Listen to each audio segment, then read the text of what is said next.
श्रोते हो, मागच्या वेळेस आपण सामाजिक मानसिकता व न्यायालयीन प्रक्रियेबाबत माहिती घेतली.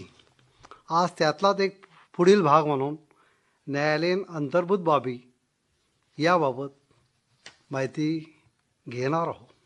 श्रोते हो, पूर्वी दिवाणी प्रक्रिया संहिता 1908 कलम 89 अंतर्भूत केले होते, परंतु सन 1940 सदरू कलम कमी केले व त्यानंतर लवाद कायदा 1940 म्हणजे आर्बिट्रेशन ॲक्ट 1940 हा स्वतंत्र कायदा निर्माण करण्यात आला. श्रोते हो, परंतु कालांतराने धोरणकर्त्याच्या असे लक्षात आले की दिवसेंदिवस न्यायालयातील प्रलंबित प्रकरणात भर पडत आहे, तसेच सामाजिक वातावरणात असमतोल घडत आहे.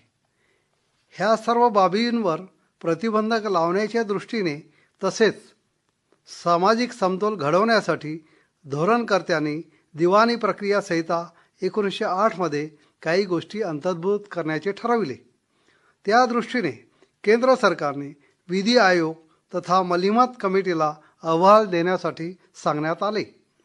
सदरू अहवालाच्या अनुषंगाने विधी आयोगाने हे सुचवले की कुठल्याही प्रकारे मामल्यांचा कायमचा निपटारा होण्यासाठी जे पक्ष मामल्यात गुरफटल्या गेले आहे त्यांच्यामध्ये कुठल्याही परिस्थितीत सामाजिक सलोखा सामंजस्य राहणे गरजेचे आहे, आवश्यक आहे. श्रोते हो, विधी आयोगाचा भर सामाजिक बांधिलकी जोपासण्यासाठी तसेच दोन्ही पक्षामध्ये सामंजस्य आपुलकी राहावी यावरच जास्त होता, जेणेकरून दोन्ही पक्षांमध्ये सामंजस्य राहून तडजोड घडल्या जाईल व कायम मित्रत्वाचे संबंध राहतील.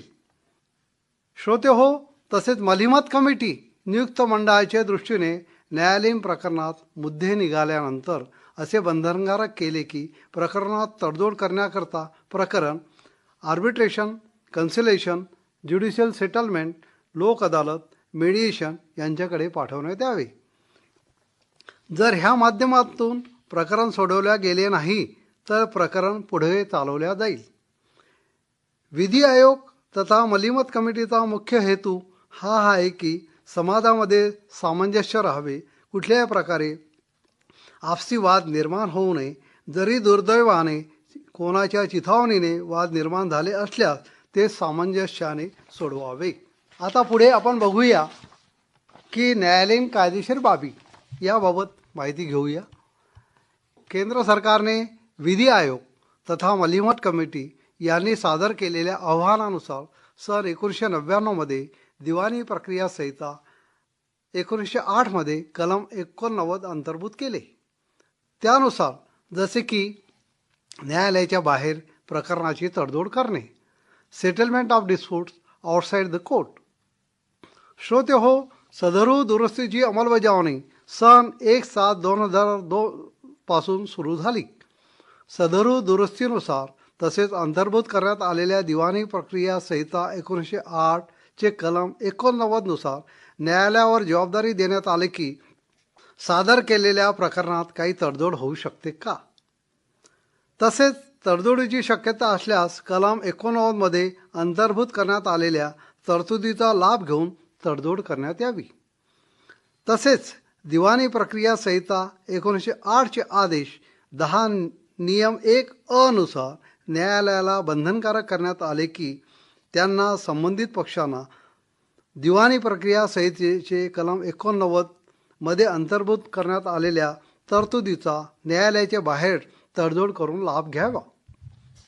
श्रोते हो, त्यासाठी संबंधित पक्षांनी आर्बिट्रेशन, कन्सिलेशन, ज्युडिशियल सेटलमेंट, लोक अदालत, मेडिएशन यापैकी जी उपयुक्त तरतूद ठरत असेल त्याचा लाभ घ्यावा व आपल्या प्रलंबित प्रकरणाचा कायमस्वरूपी निकाल लावून घ्यावा.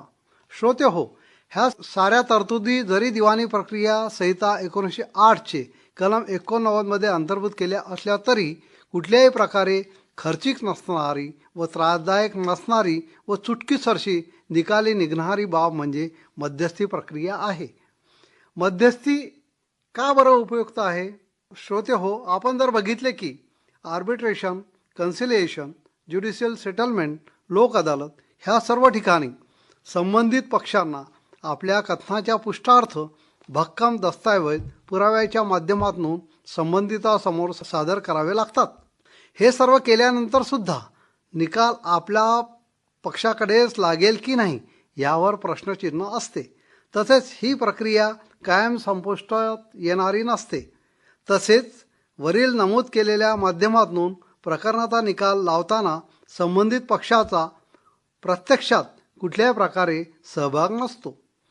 तसेच वरील प्रक्रियेच्या माध्यमातून लागलेल्या निकालाचा संबंधित पक्षांना स्वीकार करावाच लागतो. श्रोतेहो, तसेच असे करताना द्रव्यहानी देखील होते. तसेच पारित झालेल्या आदेशाला वरच्या न्यायालयात आव्हान दिले जाते व ही प्रक्रिया चिरकाल टिकणारी आहे. याला कुठल्याही प्रकारे शेवट नाही. तसेच असे करताना व्यक्तिगत दोन्ही पक्षाची मानसिक व शारीरिक तथा आर्थिक परिस्थिती कमकुवत होत असते.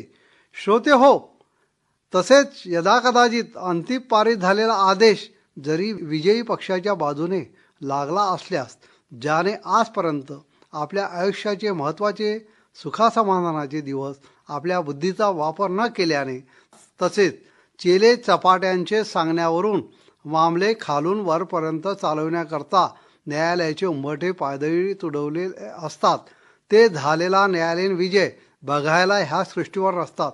ही वास्तविकता आहे. श्रोतेहो, तसेच जरी अंतिम निकालाचा विजय जरी विजयी पक्षाच्या बाजूने लागला असल्यास त्यांच्या कायदेशीर वारसदारांना साऱ्या स्थावर संपत्तीचा नाश होऊन स्थावर जंगम संपत्तीचा नाश झाल्यामुळे व कुटुंब उघड्यावर आले असल्यामुळे पारित झालेल्या आदेशात काही स्वारस्य नसते. सर्व गमावल्यामुळे असा निकाल लागला काय किंवा नाही लागला ह्यामध्ये मृतकाचे कायदेशीर वारसदारांना रस किंवा स्वारस्य नसतो. श्रोतेहो, ह्या साऱ्या न्यायालयीन प्रक्रियेमध्ये एवढी आर्थिक झालेली असते की जी संपत्ती आदेशाच्या अंतिम अंमलबजावणीच्या वेळेस प्राप्त होणार आहे त्याचे मूल्य शून्य झालेले असते. तथा त्या संपत्तीचा उपभोग घेण्याची मानसिक व शारीरिक कुवत ज्या पक्षाला संपत्ती मिळालेली असते त्याची राहिलेली नसते. एवढी हानी निव्वळ न्यायालयीन प्रक्रियेमुळे झालेली असते. श्रोतेहो, तसेच दोन्ही पक्षाला एकमेकाविरुद्ध भांडत ठेवण्यामागे तथा भांडण लावण्यामध्ये ज्यांचा पुढाकार असतो असे समाजातील सुसंस्कारित विध्वंसक असतात त्यांना संबंधित कुटुंबाची न्यायालयीन प्रक्रियेमध्ये कारण नसताना कुचंबना होत आहे याकडे लक्ष नसते. तसेच त्यांना असेच लढवत ठेवणे ह्यामध्ये सुसंस्कारित विध्वंसकाला मोठेपणा तथा पुरुषार्थ असतो. अशा सुसंस्कारित विध्वंसकाची समाजामध्ये कमी नाही. श्रोतेहो, तसेच अशा सुसंस्कारित विध्वंसकावरच बरेच कुटुंबातील हलक्या कानाचे सदस्य विश्वास ठेवून निष्कारण न्यायालयात वाद दाखल करतात व स्वतः तसेच आपल्या परिवारातील कुटुंबातील सदस्यांची सामाजिक, आर्थिक व शारीरिक परिस्थिती कमकुवत करतात. श्रोतेहो, अशा समाजातील सुसंस्कारित विध्वंसकाच्या चिथावणीला बळी पडून कुटुंब न्यायालयात मामले दाखल करून उद्ध्वस्त होत आहे. ही अत्यंत दुर्दैवी व खेदाची बाब आहे. मध्यस्थी प्रक्रियेच्या माध्यमातून खालील प्रलंबित न्यायालयीन मामल्याचा कायमस्वरूपी निपटारा केला जाऊ शकतो. जसे की विवाह संबंधातून निर्माण झालेले वाद, जसे की कुटुंबातील पोटगी प्रकरणे, लहान मुलांचा ताबा, लग्न संबंध विच्छेदित करणे, स्थावर संपत्तीचे संपत्तिक वाद, धनादेशाच्या माध्यमातून जसे की परक्राम्य लेखा अधिनियम कायद्याच्या अंतर्गतून निर्माण झालेले वाद, जमिनीच्या संबंधातून निर्माण झालेले वाद, जमिनीच्या हिस्सेवाटणीतून निर्माण झालेले वाद, जमिनीच्या खरेदीबाबत विसारपत्राची अंमलबजावणी करण्यासाठी दाखल केलेले वाद, भूसंपादनाबाबत निर्माण झालेले वाद, मोटर वाहन कायदा 1988 अंतर्गत मृतकाचे कायदेशीर वारसांना तसेच अपघातासाठी देय असलेली नुकसान भरपाई मिळण्यासाठी दाखल केलेले वाद, कामगार न्यायालयात कामगाराच्या कल्याणार्थ असलेल्या कायद्यानुसार दाखल केलेले विभिन्न कायद्याअंतर्गत जसे की Maharashtra recognition of trade union and prevention of unfair labour practices act 1971च्या कायद्याच्या अंतर्गत निर्माण झालेले वाद,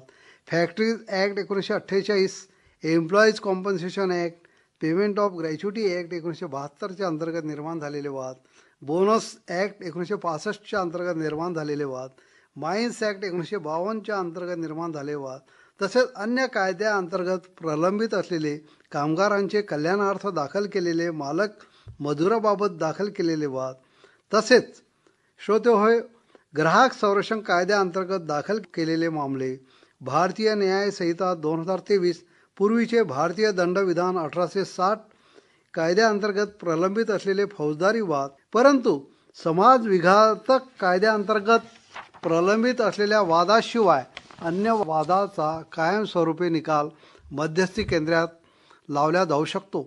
तसेच घरमालक भाडेकरू यांनी दाखल केलेले वाद, भागीदारी संदर्भात निर्माण झालेले भागीदारासोबतचे वाद, शेजाऱ्यासोबत जागेच्या वापरासंदर्भातील अतिक्रमणाबाबत निर्माण झालेले वाद, संस्थेच्या संघटनेच्या सदनिका मालक संघटनेच्या बाबतीत निर्माण झालेले वाद, असे अनेक प्रकारच्या वादाचा मध्यस्थीच्या माध्यमातून आपल्याला कायमचा निपटारा करता येऊ शकतो. असे असंख्य फायदे मध्यस्थीचे आहे. आपण सर्वांनी ह्या संधीचा लाभ घ्यावा. तसेच वर्षानुवर्षे आपल्या कुटुंबातील तथा मित्रमंडळीचे वाद न्यायालयात प्रलंबित असतील तर त्यांना मध्यस्थीचे शस्त्र वापरून वाद सोडवून आपसी सलोख्याचे संबंध निर्माण करण्यासाठी प्रोत्साहन द्यावे व एकमेकांना सहकार्य करावे, हीच आपल्याला विनंती करण्यात येत आहे.